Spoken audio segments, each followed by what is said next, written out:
Welcome to the podcast of MotorWeek, television's original automotive magazine. MotorWeek is made possible by TireRack.com, RockAuto.com, State Farm, and WeatherTech. Here's your MotorWeek podcast host, John Davis. Hello, everybody, and welcome to MotorWeek Podcast number 165. And around our Keystone shaped table in MotorWeek Headquarters Studio C is our road test producer, Ben Davis. Hello.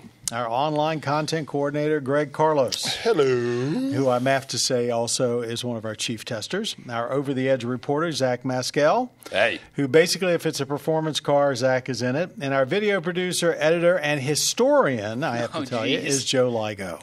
Hi. And Joe is producing producing the podcast. So if anything's wrong, blame me. That's right. If it comes out of our mouths and it's wrong, it's Joe's fault.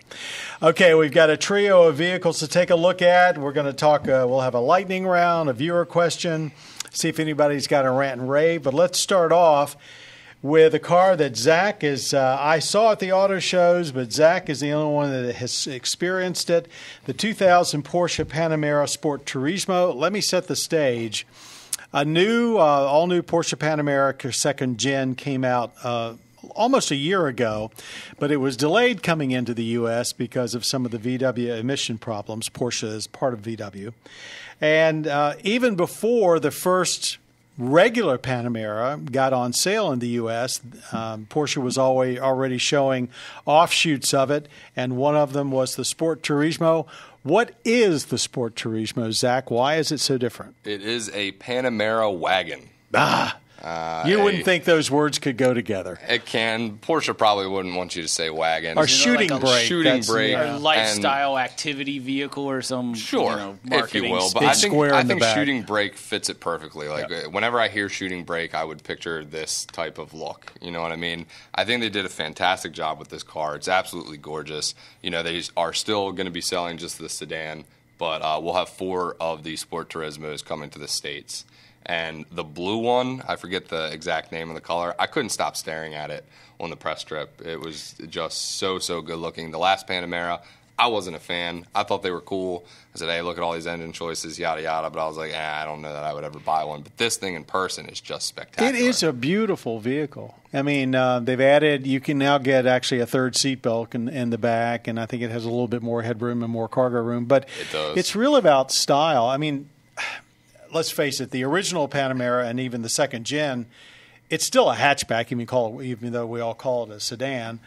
But this is something different, and it's better. It can fit. I don't exactly remember the exact dimensions, but it can fit like a book bag's worth of extra space in the back. Yeah, it's like 7/10 of a cubic foot. Yeah, it's not a lot. You can throw 5 people in there, but the person in the center, there's like a nice center stack coming up, so that's going to be in the way. It'll be great for a kid or whatnot. But, if I'm trying to travel across the country, I'm not driving around in a 911 or anything like that. I mean, this thing would just be fantastic for that. We did drive the Turbo SE Hybrid on the track. And that thing is 680 horsepower. The V8 alone's 550. The electric engine adding the rest. That thing it's awesome, but it's still a heavy car, and the track was very dynamic.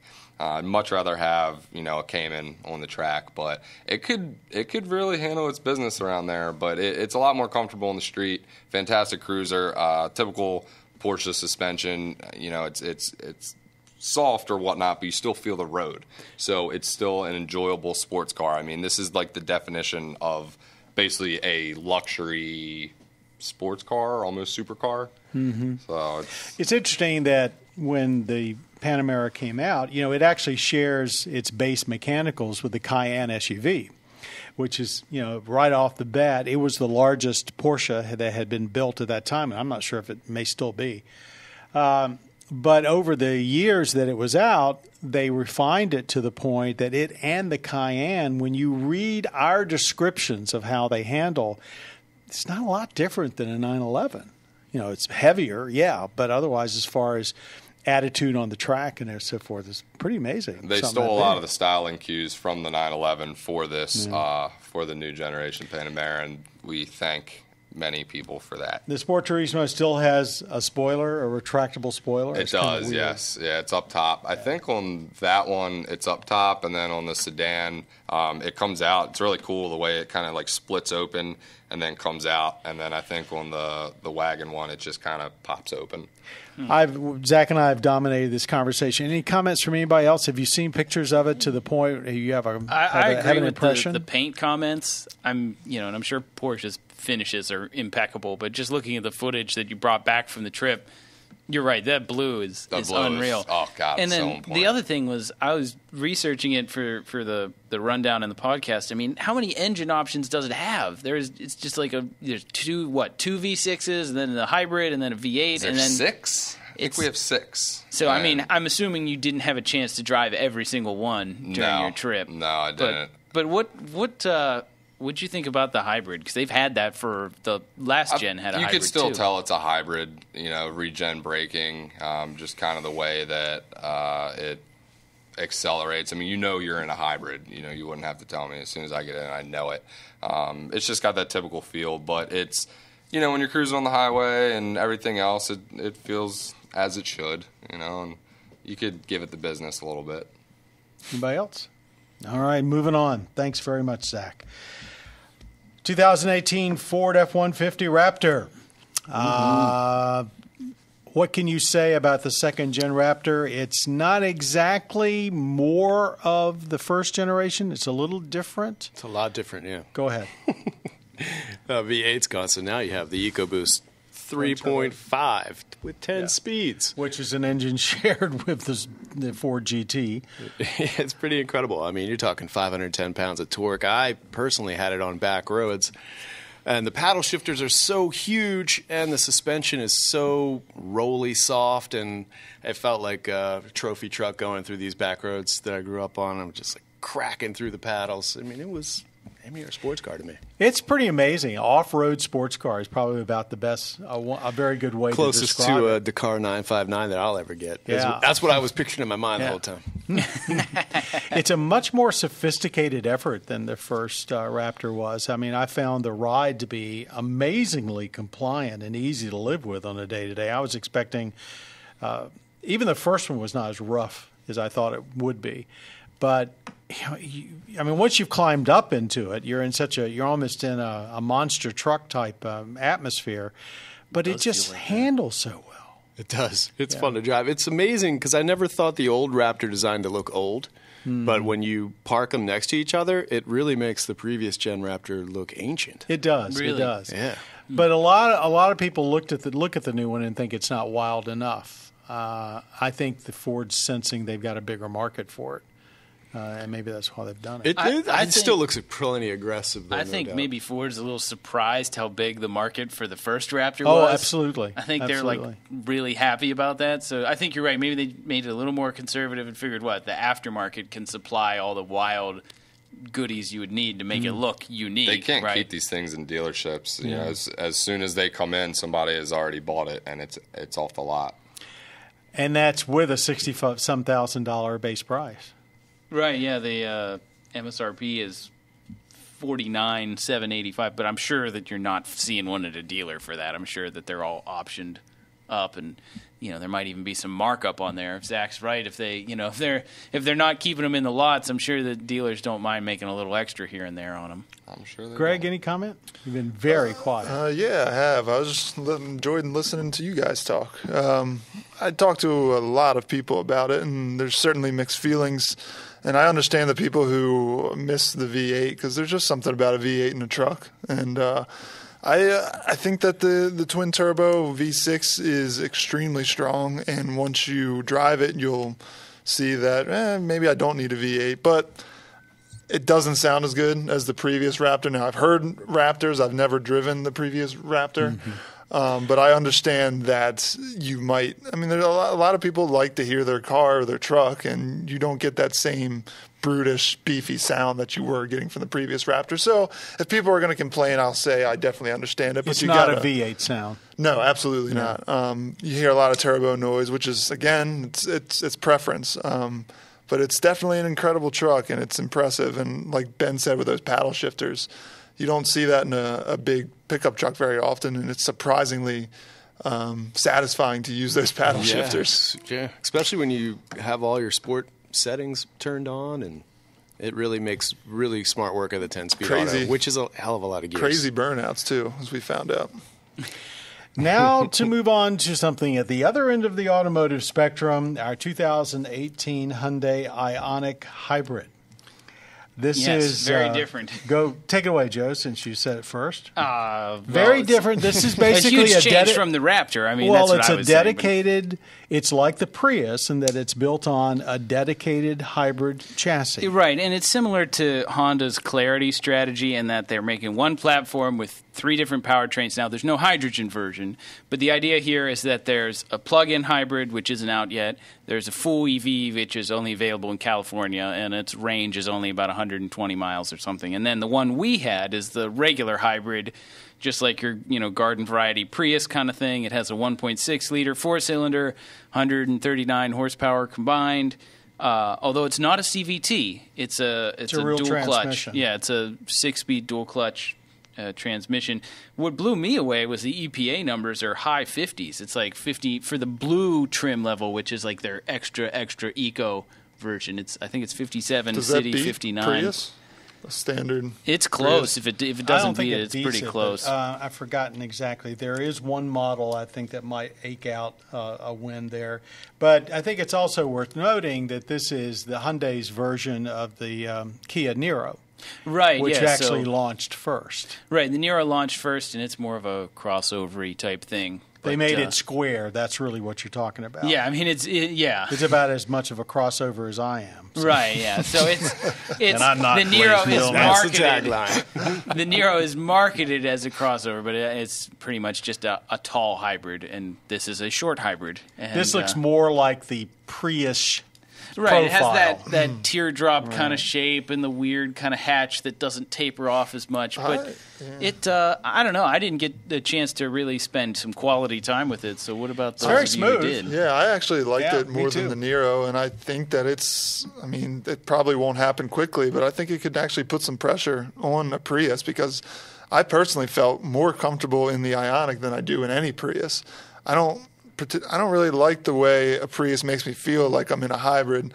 I don't like the ergonomics of a Prius, and I don't really like the way a Prius looks right now. The Ionic kind of fixes all those problems. They have a better infotainment the system. unhybrid kind of thing, or Exactly. I feel like I'm in. But they didn't go crazy with it. Yeah, I mean, right. It's high tech without being high Over tech the for top. high tech's sake. Yeah, exactly. And I thought the system was great. I mean, It was. I agree with you. I actually thought it reacted smoother, especially the transitions between gas and electric were actually smoother than in the Niro, which, the powertrain's the same, so maybe that says something about the vehicles we got. But I found it very, very pleasant to drive, and I guess you could criticize it because it doesn't look weird enough. Neither does the Niro, for that matter. But I thought it was extraordinarily pleasant. One thing about the Niro I noticed is when it was in cruise control, it sometimes got a little flustered. Like you'd hear the engine come on and then go back off real quick, and it did some bizarre stuff on the highway. But other than that, I'm sure that's not a mechanical issue. I'm sure it's a computer issue, and so I'm sure that'll get taken care of pretty quickly. I really love the fact it's got a real transmission, though. Yeah, for instead sure. of a CVT. Yeah, that was big. Real quick, I agree with everything that Greg said, man. That car is just so much. I prefer to drive that any day over a Prius.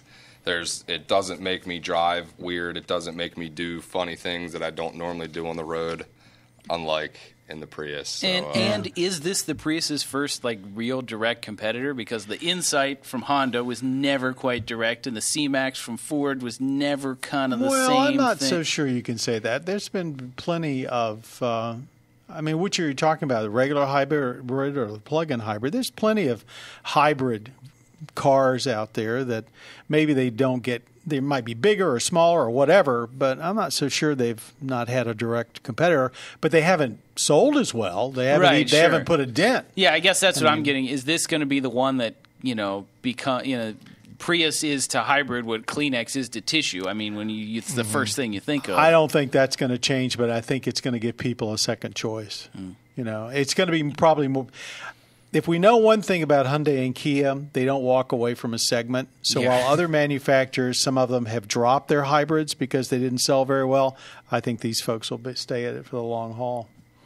And they'll push the technology and lower the price. Yeah, really, the sticker for that is very competitive. It's low 20s to get into the segment. So rather than a new car, the next thing I want to get your impressions on very quickly is a new track. We've been fortunate enough to, over the years, try a number of racetracks up and down the East Coast where we can do our testing, with our main one in the summertime, in the wintertime being Roebling Road outside of Savannah, Georgia, and we use Summit Point in West Virginia quite a bit. But we were invited down to use a new track, I think is the right way of calling it, Dominion Raceway, just south of Fredericksburg, Virginia, right on I-95. And the folks down there were kind enough to let us make arrangements to actually do some car testing there. But Zach kind of went further than that. He actually went down and greeted a lot of, shall we say, non-professional car enthusiasts, just people who love their cars, and they use Dominion as a place to get together frequently and have fun. So tell us about it. Drivers Club, it's awesome. I mean, I knew they existed, but I didn't really know how many people were doing them. They've gotten a lot more popular here recently, but it's basically you just pay a yearly fee, and these guys are going 1 day, or it's 40, 52 weeks in a year, so they're getting almost 1 day of track time a week, which is like crazy to me. I mean, that is. It's track day, bro. And it's run what you brung. And this is a 2-mile road course, folks. This is not some parking lot. No, and they're getting speed on that straight, and they're mashing the brakes. So I can only imagine how much some of these guys are paying for brakes and stuff like that. And tires. Yeah. A bunch of the guys said, we almost never make it through an entire day because there's limited amounts of people. And, if they want instruction, then they could go out with the instructors, or they can just go out there and do their own thing. And, a lot of the guys just said, we almost never make it through a whole day because we're just exhausted. The car's tired, the tires might be done, the brakes are done. But, it's really cool because they run groups. So you basically have red, green, and blue groups, depending on your skill level. So you get out there, you're never going to be intimidated or anything like that. And they have the telemetry stuff set up, so they'll basically show you exactly what line you took last time, what speed you were, when you turned in, because everybody plateaus. And, if you want to become a better driver than this place, I don't really know that you could do anything better than this. So this is not just a social club with, folks that have cars that are capable of running on a racetrack, but this is also a way for them to improve their driving skills without obviously doing it on public roads. So, this is the problem with so many of these cars we test. We think these are great performance cars, but what do you do with them? Except just brag about them. Yeah. I mean, these guys are the guys that want to drive, and that's why it was very cool to just talk to all these guys and talk about what cars they've had in the past and kind of how they got into racing, maybe how long they've been in the racing, or what brought them there. But some of the guys they'll actually go in, and if they don't eat lunch with all their friends upstairs, then they might run home for an hour or two, and then they'll go back to the track later and finish up for the day. And it's completely optional, obviously, if you want to show or not. But I just thought the entire way that the whole thing was kind of set up, it was obviously they have to go over, make sure their lugs are tight, make sure no fluids are leaking and stuff like that. So all safety is the overriding thing. It's there, but I mean it was fun. It was just a no pressure atmosphere. It was just a really enjoyable time to be there, and that's what a bunch of the other guys said too. It's just all about having a good time, and if you want to get a little more competitive, then you can step up a group, and if not, just go out there and.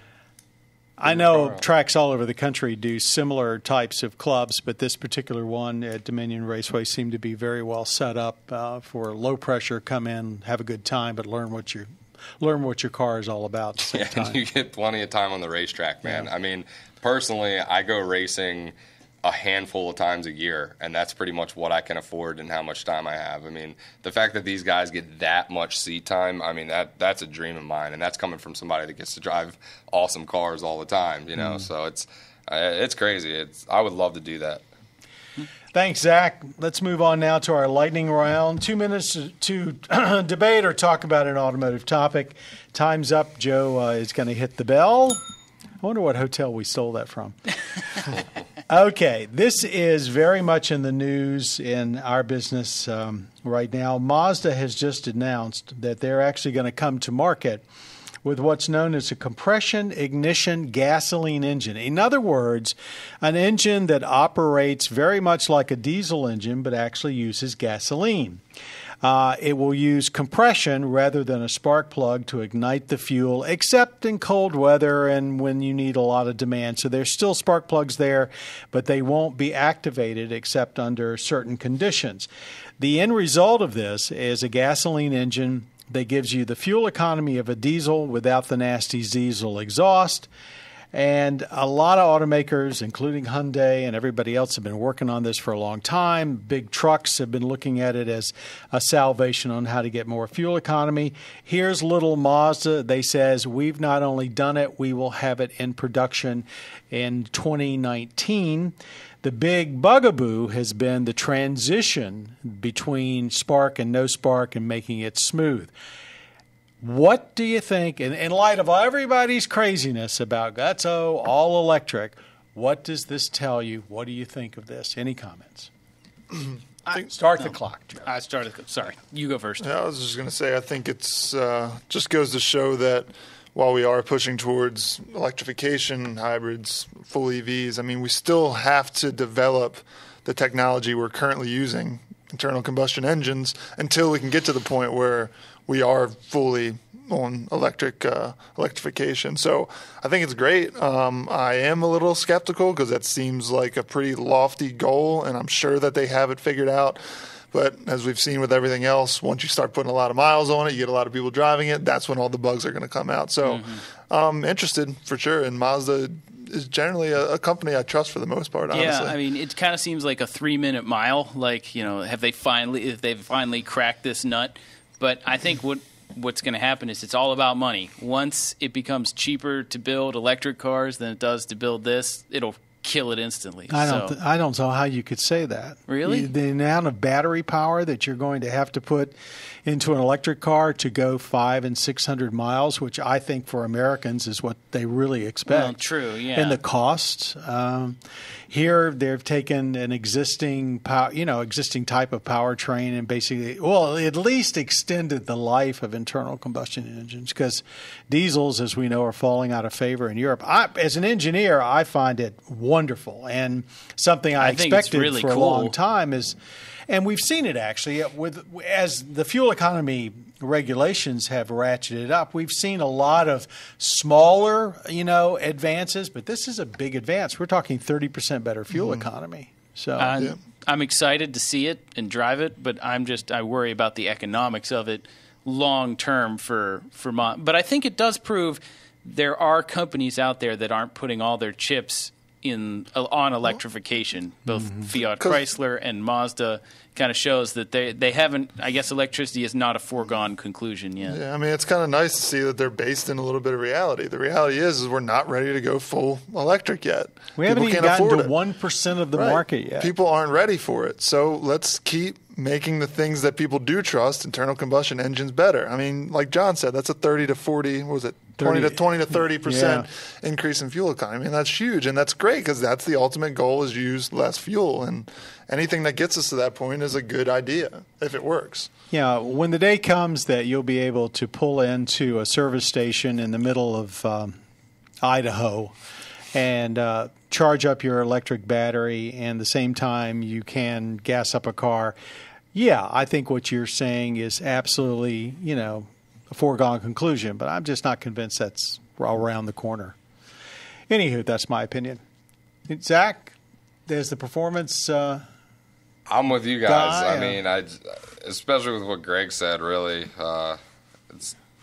we're definitely not there yet. I think this is a very cool thing, and like you guys said, with Mazda, it's, if they're saying that, then I would truly like to see what's going to be the outcome of this, and even how we could improve on it once they do it, and how everybody else is going to handle it. Now, other admittedly, manufacturers. it's probably got some downside. After all, there's Sky Active G, really very efficient gas engines they make now. They're pretty low on torque when you first come off the line. So I'm sure this is not nirvana, but it's a big deal. Ben, you're shaking your head.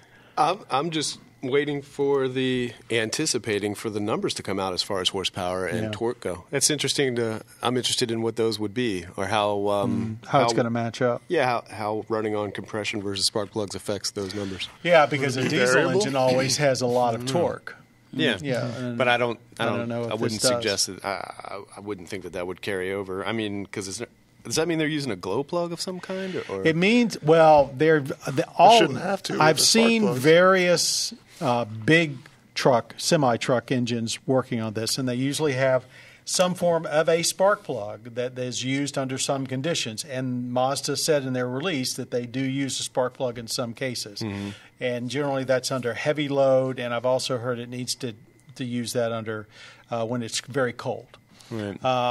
But once it gets up to operating temperature, it's that sheerly shuts off. Compression. Yeah. I'm also curious what that's going to do as far as, revs and what kind of noise it'll make. How noisy is it going to be? There's a lot of questions here that I have. I'm looking forward to finding them out. And there's one other thing. Diesel makes its power differently. It makes its power in a series of shocks rather than a smooth flow.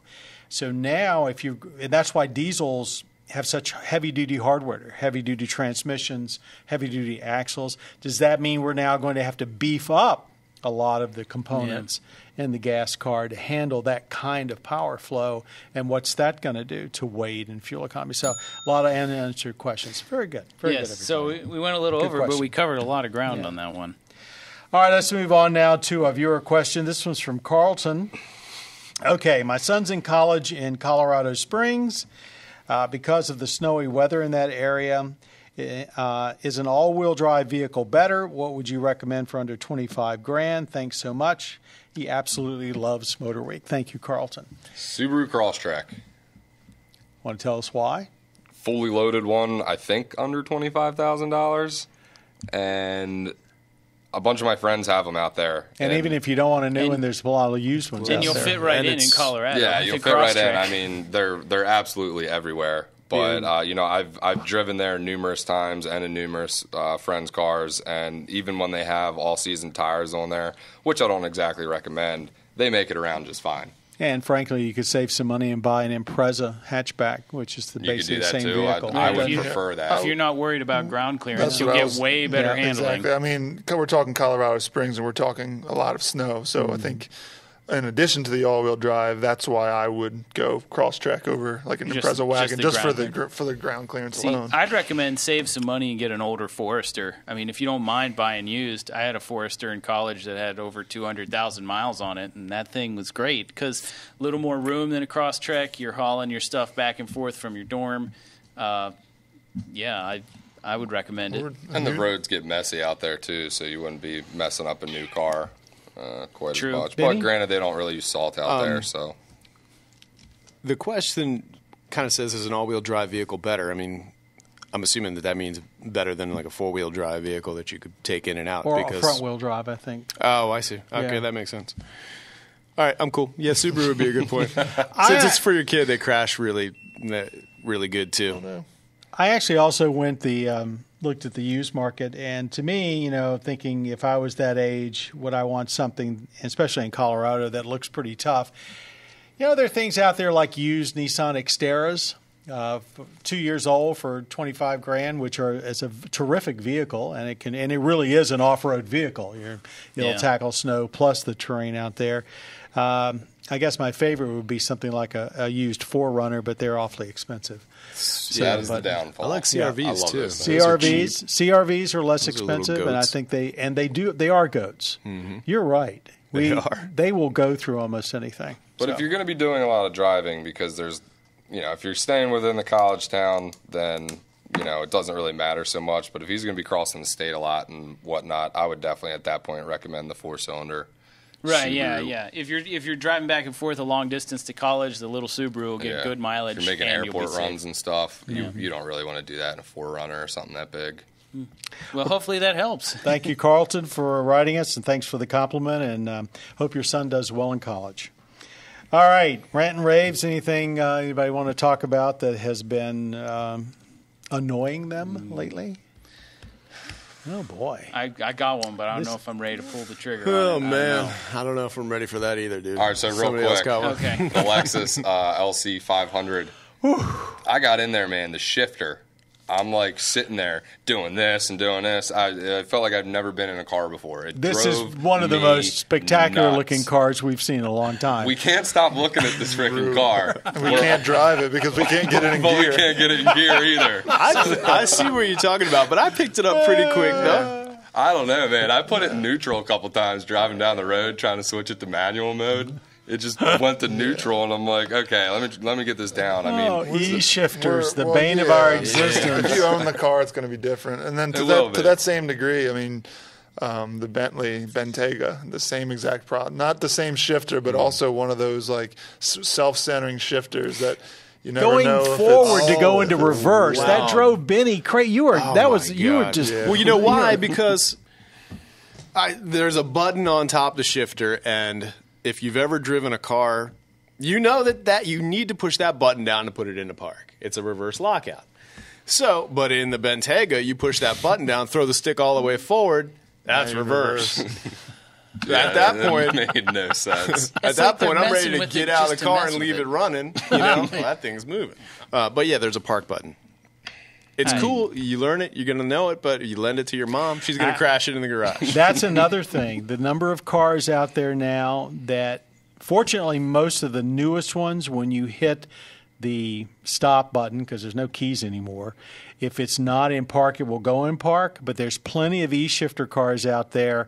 If you stop the engine and it's in drive, it's now in neutral, basically, and going to move. Yeah. And that's another e-shifter problem. We I ran think, it and on lack e-shifters. of key. We ran it on e-shifters probably 5 podcasts ago, but it's still just as true. It's I get Sometimes you on change for the sake of change is not good. that. All right. Well, I'll save my rant for next time then. All right. Because that's a good one. I can't top it. All right, wrapping up our podcast number 165. Thanks to Ben Davis, Greg Carlos, Zach Maskell, and Joe Ligo. And thanks also to the unseen people that basically make it all possible, our audio engineer, Jim Bigwood, and our podcast creator, Bob Mixter. For all of us at MotorWeek, we hope you watch us every week without fail on public television stations around the country and also the Velocity Cable Channel. Our website is motorweek.org. You can go there to find out where we can be seen. Like us on Facebook, hit us on Twitter, whatever. If you want MotorWeek, we're out there. Till next time, I'm John Davis. For all of us, thanks very much for listening and watching MotorWeek. You've been listening to the podcast of MotorWeek, television's original automotive magazine. MotorWeek is made possible by TireRack.com, RockAuto.com, State Farm, and WeatherTech. For additional information on podcasts, videos, and showtimes, visit our website at MotorWeek.org. And watch MotorWeek, television's longest-running automotive magazine series each week on your local PBS station.